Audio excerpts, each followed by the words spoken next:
Welcome to the Tech Blog Writer Podcast, your guide to future tech trends and innovation in a language you understand. Now, over to your host, Neil Hughes. Welcome back to the Tech Blog Writer Podcast, where I'm currently in Vegas covering the Magento Imagine 2019 event, which is incredibly interesting. Hearing about exactly how they are transitioning after that $1.68 billion acquisition by Adobe last year. But despite that, they're still maintaining their core values. But you know what's even better than that? I'm staying at the Wynn Hotel, and they have an Amazon Echo in every single hotel room. And IBM once said the last best experience that anyone has anywhere quickly becomes the minimum expectation for the experience that they want everywhere. So a quick heads up to hotel managers, it's time to up your game. Because at the moment, every night I'm returning to my room and saying, Alexa, turn on the lights. And Alexa, close the curtains. And this has become my standard expectation now after just a few days here. But waking up every morning saying, Alexa, open the curtains and seeing the Vegas Strip unveil before my eyes is, of course, something I don't expect to see every morning. I'm not that much of a diva. But last year, when I took this podcast on the road, I bumped into Raj Nijjer at an event in Barcelona. And we were going to record a podcast there, but as soon as the craziness of the event took over, it just wasn't to be. But when I bumped into him again, this time in Vegas, we made sure that wasn't going to happen again. And he's the VP of Marketing at Yotpo. And with Yachtbo, brands can effectively leverage social proof to increase trust and sales, cultivate loyal customer advocates, and make better business decisions, all based on their own customer feedback. But they're also the official partner with Google, Facebook, and Shopify. So having watched the guys at Yotpo reveal some pretty interesting insights on stage at Magento Imagine, I convinced Raj that it was time to come on and record that podcast with me. So buckle up and hold on tight so I can beam your ears all the way to Vegas so we can speak with Raj Nijjer, VP of Marketing at Yotpo. So a massive warm welcome to the show. Can you tell the listeners a little about who you are and what you do? Yeah, so my name is Raj Nijjer. Thank you for having me. I am a VP of Marketing at a company called Yachtbo.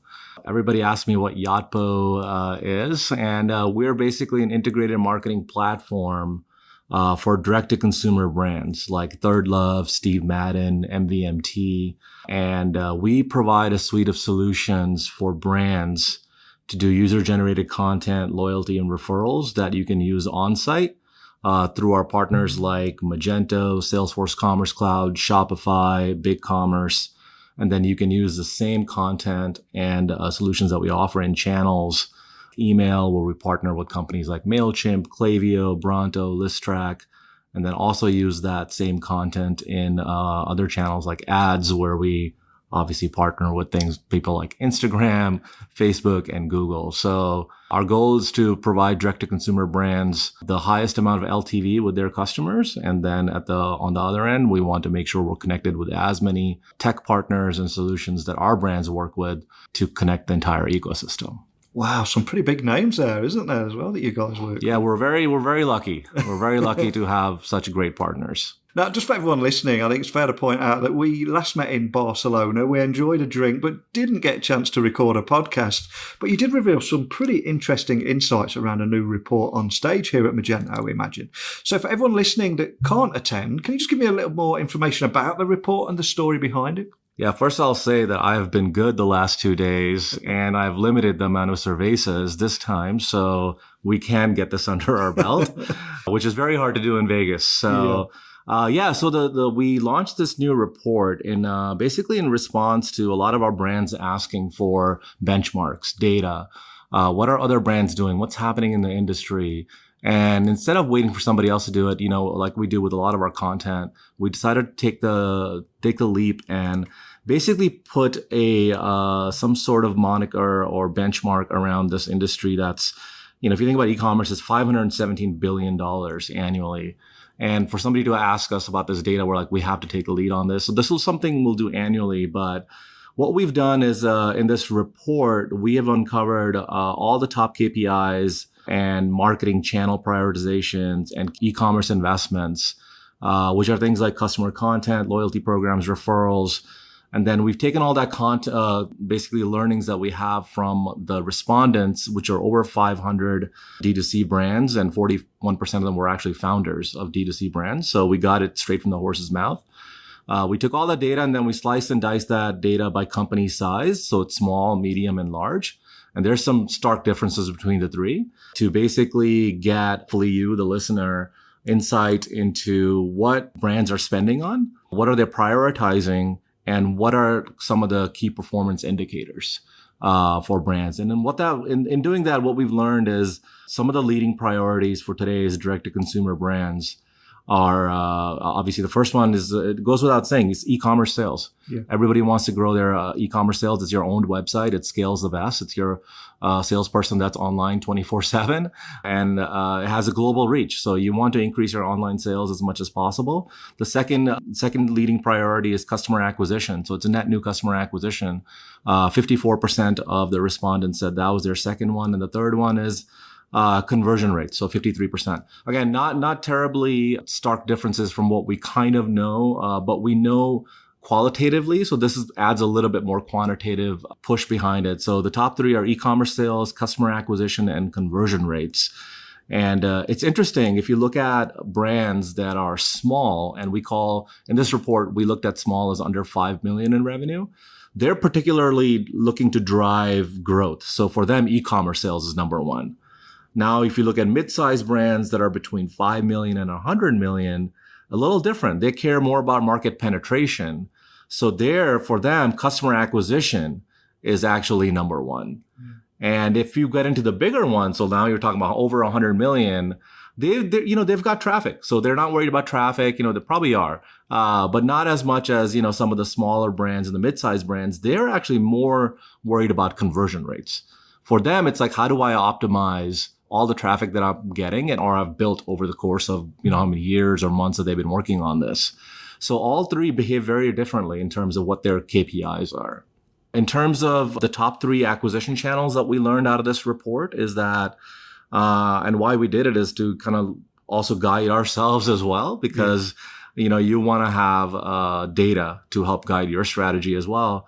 But what we learned is the top three channels for direct-to-consumer brands across all verticals and business sizes. So this is very general data, is social media. So this is, again, think about social media in terms of Instagram and Facebook, not organic, because there's no such thing as organic social media anymore. So social media, 61% of respondents said that is their top acquisition channel, followed by SEO, which is kind of table stakes at this point. But you could see how SEO that used to be number one is now displaced by social media.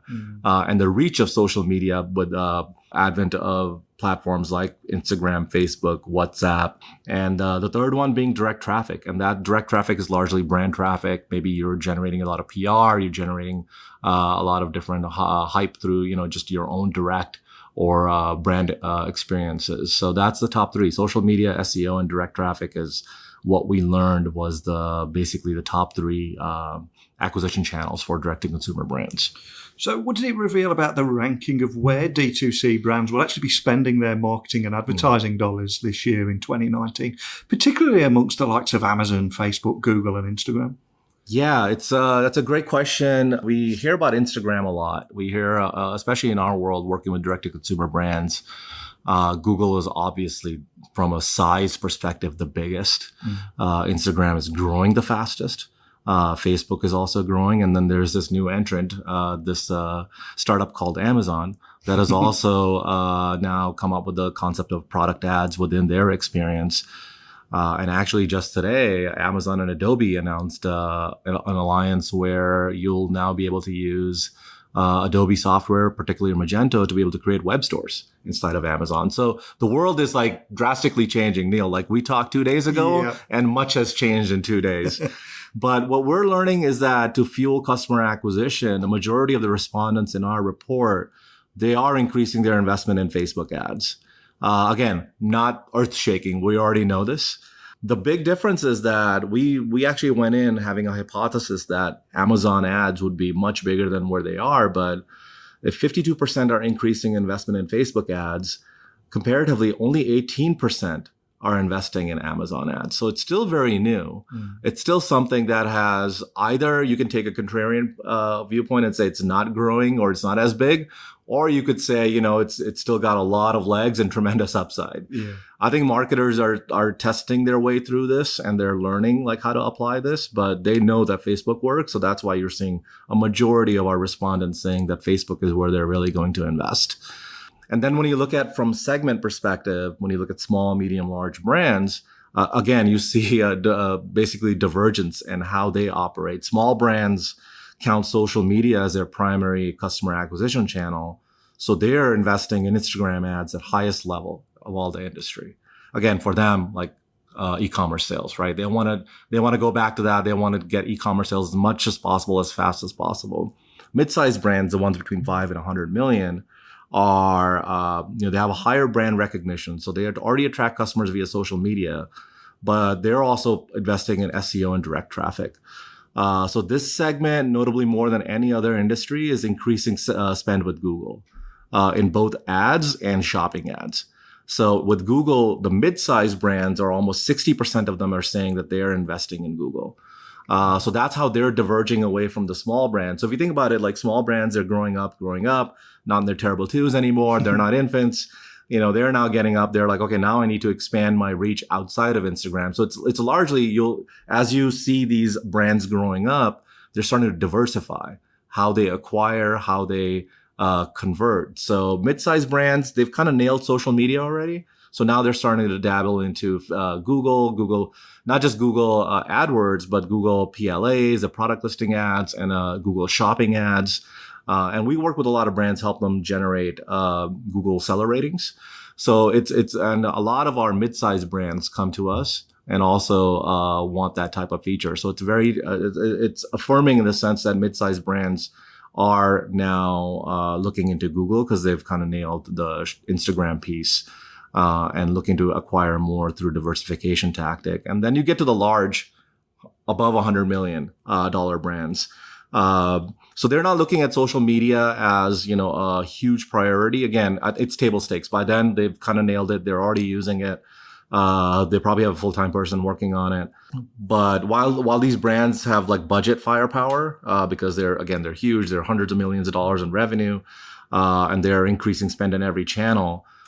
Interestingly enough, Facebook dominates as their largest investment. So you can see like small Instagram, medium Google, large Facebook. And 63% of our respondents said that Facebook was their top priority. Wow. In the large segment. So, and that's 11 points above the industry average. So we can see like stark differences of how they're growing up or how they're behaving in each segment between small, medium, and large. Cool.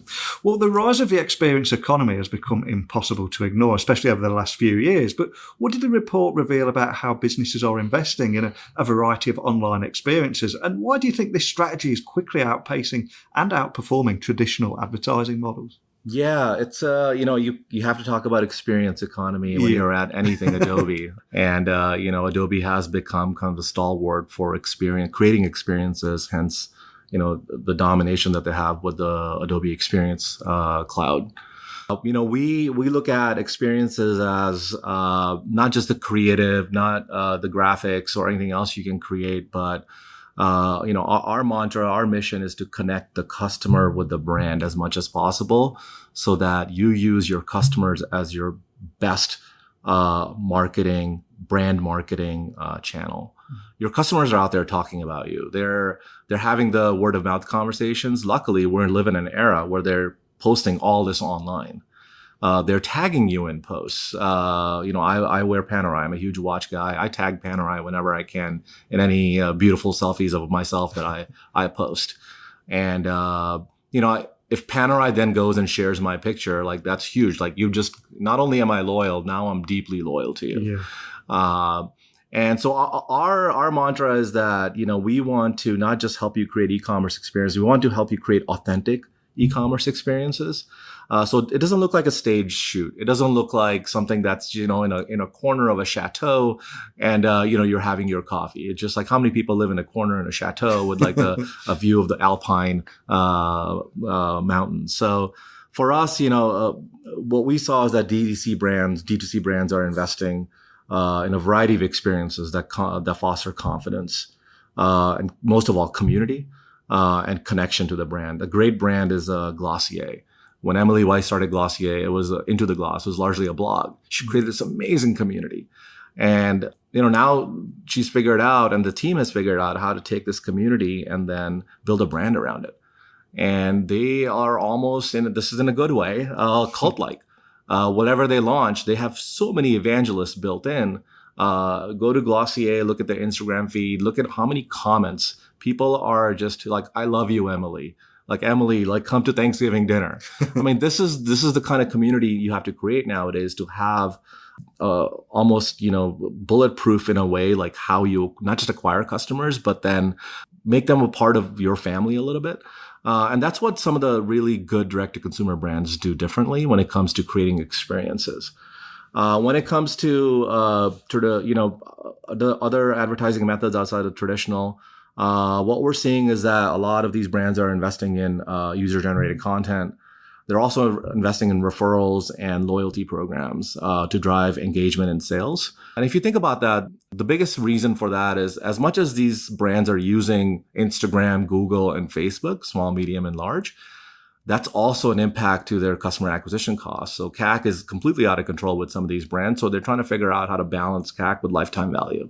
Fixed cost programs like referrals and loyalty and UGC help balance a lot of that out, but also builds a lot of goodwill with your customers because you're rewarding your best customers, saying like, hey, if you do X, we'll give you Y. And the Y could be a discount. It could be a tier. It could be a different experience, exclusive access to something. So I think that's what we're seeing is how the experience economy, at least in direct-to-consumer brands, how it's diverging away from traditional advertising methods. It's becoming more inclusive with their customers, and then really using their customers to kind of tell that story. I hear from other people, and I don't use Glossier, I'm a boy. I'm sure they'll do something for men's line one day. But, even my female friends and family, they talk about Glossier and I don't even bring it up. And I'm just like, how did you even learn about it? They're like, I saw this post or somebody else talked about it, and it works. I mean, you create a community and that's your experience. I'm so glad you mentioned authenticity there. Yeah. I mean, something I've got to ask. I mean, how are you finding brands are leveraging user-generated content, whether that be photos, video, and so much more, to actually supercharge their marketing efforts? Is that something you're seeing more and more of? Yeah, I mean, we're lucky enough to have some amazing brands working with us, and in this, not just that, but also with the survey, we learned that it is a digital-first commerce environment. And the D2C brands of today consider customer reviews as foundational for their sites.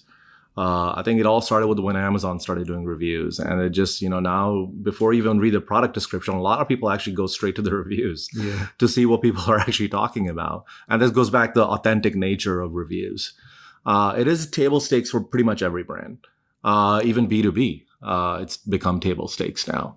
And in our survey or report, we learned that almost 73% of brands have implemented reviews in one form or another, reviews or ratings. And the ones that haven't, they're actively looking into it. So yeah, it has deep penetration. So reviews are becoming table stakes. If you think about it, if we break down UGC by segments of small, medium, and large brands, small brands are usually the most advanced in building out these community building features. So they largely outpace the industry when it comes to implementing reviews or implementing customer photos and customer videos. And I think the thinking there, or at least our hypothesis around that, is that they need to build authenticity, or they don't need to build trust faster because they don't have a choice, right? Or you can just go spend a ton of money.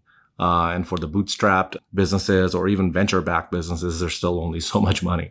So the small brands tend to be scrappier. They tend to be more innovative because it's a smaller team.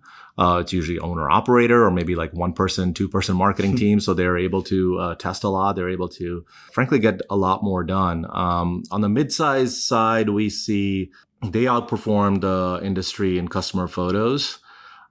Which is almost 40% have some type of customer content in the buyer journey. And by that customer content, I mean like somebody, like I shared a picture of a watch that I wear, or somebody shared a picture of a luggage that they have. And the brand then takes that picture and uses it in their product page or category pages or some sort of like carousel under the product page or category page as an example to build that authenticity that, hey, people like you also use our product and they find it very satisfying. And it's not just some model that was hired to do a shoot and they have no connection to the brand, but it's literal people that you can click on, go to their Instagram and see that actual post. And if they look like you, they have your skin tone, they have your hair, they have your, you'll find a way to connect. Yeah. Because if it looks like you, it feels like you want to belong and you want to be part of that. So what we're seeing is adoption and definitely customer photos more so. And then now customer videos catching on more as smartphones have gotten better. Quality is getting better of videos. So we're seeing definitely a more adoption across the board for those two things. For the large brands, who are potentially late considering e-commerce as a top priority, they're actually a little underinvested when it comes to reviews. So they're about 68% versus 73% industry average. So they're actually the highest when it comes to planning to implement reviews. So they are, as they've gone digital transformation, the buzzwords, all those things are happening. They're not getting to the point where they're either re-platformed or platformed to the right CMS. They've kind of figured out their digital strategy, and now they're looking to now plug into the CMS, basically tools like, UGC or tactics like UGC, which includes photos, reviews. So we're seeing large brands now also come to us. And it's ironic because they look at some of the upstarts like the Untuckits of the world and Glossier's and MVMTs, and why can't we just do this? And it's interesting to hear from their perspective. And so they're now looking to either kind of be like them or beat the upstarts. Because they help create this market, and they're like, why are some other players coming in? So it's a little bit of envy, I think. But at the end of the day, they're looking to probably implement UGC the most from what we've seen. And if you were to zoom out and look at everything in that report, was there anything that surprised you at all? Yeah, I think this goes back to the notion of how this started was, we always want to try to understand, we have our own narrative. We help you increase LTV. We hear from brands, our customer acquisition costs are really high. What else can we do to help balance it out? But at the end of the day, they still want to see return, right? It's not just do this and then it'll help. But what we've seen, and apart from the initial learning that, Facebook, it's still probably the most upside when it comes to growth, and Amazon being at like 18% instead of 60. What we also see that 63% of D2C brands see equal or greater ROI from referrals than they do from digital ads. So if you think about it, it makes sense, right? Yeah. If a friend sends you something, you tend to trust it a little bit more than seeing a billboard or just a display ad somewhere. And that's just largely if you go back to like word of mouth, right? It's friends and family. Before the digital age, you would actually call somebody up and say, hey, like, have you thought, what's a great Italian place to go here? What's a great place to do this? Or what is the best luggage? What is a great camera? Yeah. Nowadays, it's all online. So what we're seeing is that concept has also turned into the concept of referrals. So instead of it being a pull method, why not push from the really satisfied customers that you have? And that's part and parcel to some sort of loyalty program. Right. So what we're seeing is DTC brands implementing loyalty programs, but not just the loyalty piece, but also some referral piece. Because if you do have even 10% of your customer base that is really loyal, that's 10% of customer base that can actually refer you new customers. So why not use them to get, again, if you go back to the top need, e-commerce sales, but then also acquire new customers on top of that. So referrals are actually becoming something that we're seeing, at least on our side. And again, so we wanted to validate like why this is happening. And brands see that, again, as equally or more effective than digital ads. And they tend to see, if you think about that, they tend to see either equal or higher average order value from that type of referral as well. And again, it's a fixed cost acquisition channel, so you can spread that cost out as you see more and more referrals, it's not incremental like with every social ad that you have to pay cost per click. Yeah. Those referrals scale really well. So that's why they see such good value in it, at least from the great customers that you have. So my personal tenet is if you have great customers, you have loyal customers, use them. Use them to get the word out. Use them to launch new product lines. Use them to, give them exclusive access, but then also it's give and take, right? Use them to spread the word on anything new that you're doing, new category, new product, and then new sales, exclusive sales. There's lots of ways to use referrals.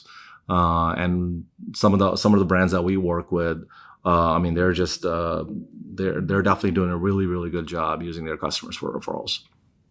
So one of the great things about attending Imagine every year is the kind of conversations and the experts that you're surrounded by and the things that you learn as well. So who else have you been talking to here at Imagine, and what is the key message that you want people to go home with? Yeah, I think we're talking to, if we go back to our report, largely some of the small brands and mid-sized brands at Imagine. We've talked to a few large brands. And when you go back to the small and medium and what they're thinking about, how they get e-commerce sales, how they acquire customers, one of the conversations, at least that I'm having a lot with folks, is what happens if you turn off performance marketing? Yeah. Like, what happens to your business the next day or the next hour, I guess? And at first I see dread in their eyes. And then, the conversation kind of turns into, how do you diversify enough that if and they're all partners of our Instagram, Facebook, Google. But if they were to make a change, how would that impact your business at the end of the day? And I think all these platforms will tell you the same thing, is that don't over optimize on just one platform. Like if you're all in on Instagram, that's equally exciting and terrifying. Yeah. So a lot of it is just diversification away from performance marketing. They're table stakes. We totally get that. But how do you focus on lifetime value? Because you're building a brand that endures. You're not building a brand for like a year.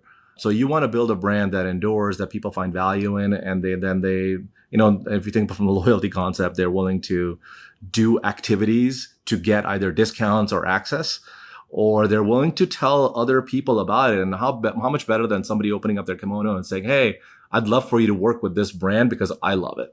Yeah. So I think for us, like we're, our thesis has really become that work on your LTV, figure out what that is first, because a lot don't, which is very interesting. And that's probably because, the ad manager doesn't tell you. But yeah, I think the biggest conversation that at least I've been having and a few other folks that I've overheard has been around performance marketing and what happens if you do turn it off. Outside of that, you will hear a lot of other stuff. People are platforming, replatforming, what agencies to use. And we're definitely seeing most of the conversations is around performance marketing nowadays. Cool. So, but what about yourself? I mean, what do you enjoy about attending the Imagine event? And is there anything that you're particularly excited about seeing or conversations you're having during your time here? Yeah. So I enjoy that it's Imagine's in Vegas. And then I enjoy the tours that they do, which is when we met in Barcelona. Yeah. So definitely great cities, first of all. I think what I love about Magento in particular, and I think why Adobe also decided to make a couple $1 billion bet on them, is it's a great community. Yeah. And that it's one of the few success stories when it comes to open source as well. And people are fanatical, the developers, the contributors.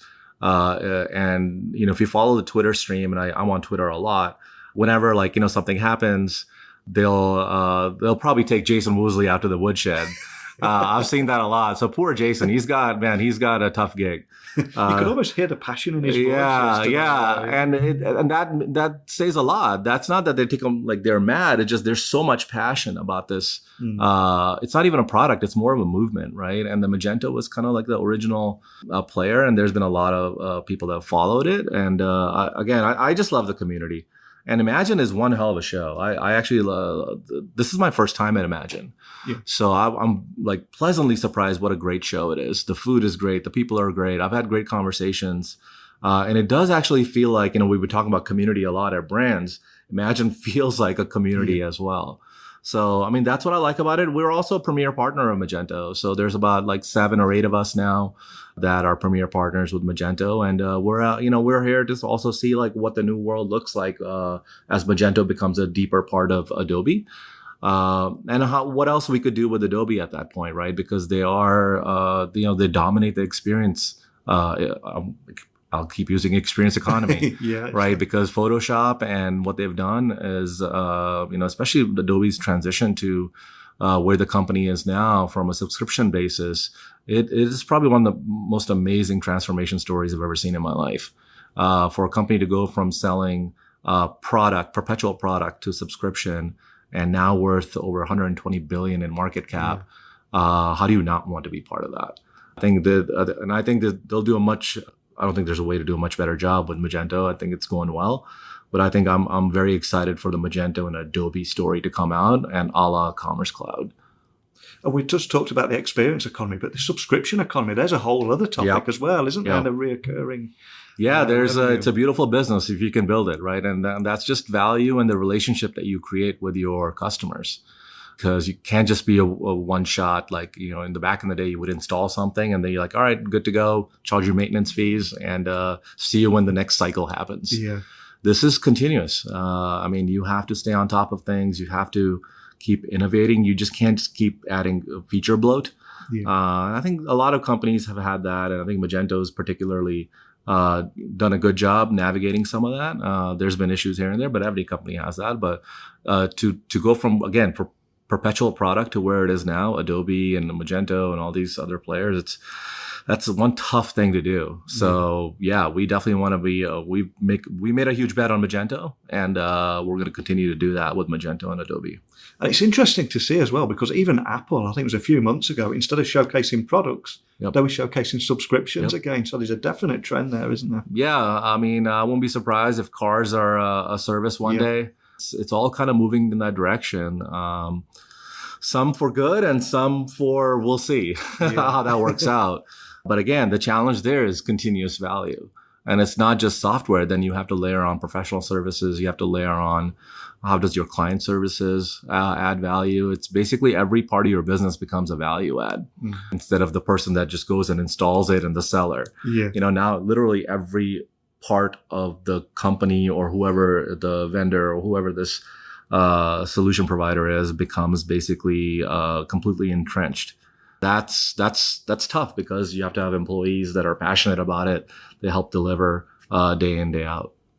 So we have covered so much ground today, and there's a lot of detail that we've not talked about in that report. So for people listening, where can they get their hands on it, or just find out more information about you guys and how you can help them? Yeah, so you can go directly to the Yachtbo blog, and that would be yotpo.com/blog. And you'll see our D2C 2019 industry report. You can also find me on Twitter. It's at RAJNIJJER, Raj Nijjer. Or at Yachtbo. Tell us if you like it, if you don't like it, what you didn't like about it, because we like to do this every year. We want to start creating benchmarks, monitoring KPIs, see what industry leaders in D2C are actually thinking about, not just thinking about it, but what they're actually going to do. And if they did it, did it work? Yeah. So we're going to stay on top of this. And if you want us to add something, edit something, please let us know. We're always open for feedback. Cool. Well, I'll add all those links to the show notes and the blog post that accompanies this podcast. And I've already had a beer in Barcelona. Here we are in Vegas. Maybe I'll see you in Amsterdam in a few months. But more than anything, just a big thank you for joining me today. Yep, you'll see me tonight. So many intriguing insights around direct-to-customer advertising, and indeed the role that technology plays in all of that were revealed in today's interview with Raj there. And what I love most about our conversation today is how it all began, because it began talking over Twitter, then we bumped into each other in Barcelona, then in Vegas this week. And for me, that's proof that technology, yes, it works better when it brings people together, but also how we should all read the signs when the universe gives you a little nudge in the right direction and says, maybe you should speak to that person. And as a result of those chance encounters, we've shared some valuable insights today and then beamed that message all around the world. And if I think about that a little bit too hard, it feels like my mind's going to explode. But I cannot thank Raj enough for coming on and joining me today. But as always, if you're here at Magento Imagine or you're listening anywhere in the world and want to comment on anything that we've talked about today, please, I've got an open door. You can email me, techblogwriter@outlook.com, tweet me at Neil C. Hughes, and of course you can visit my website, techblogwriter.co.uk, and a variety of social channels where you can find me at just Neil C. Hughes. But it's time for me to hit that show floor again now, and I've got a huge interview coming your way. You're not going to believe who we've got on the show, but I'm not going to tell you just now. But all I can say is keep an eye on your podcast feeds, because we've got a pretty big surprise for you this week. But it's time for me to go now, so a big thank you for tuning in. And until next time, don't be a stranger. Thanks for listening to the Tech Blog Writer Podcast. Until next time, remember, technology is best when it brings people together.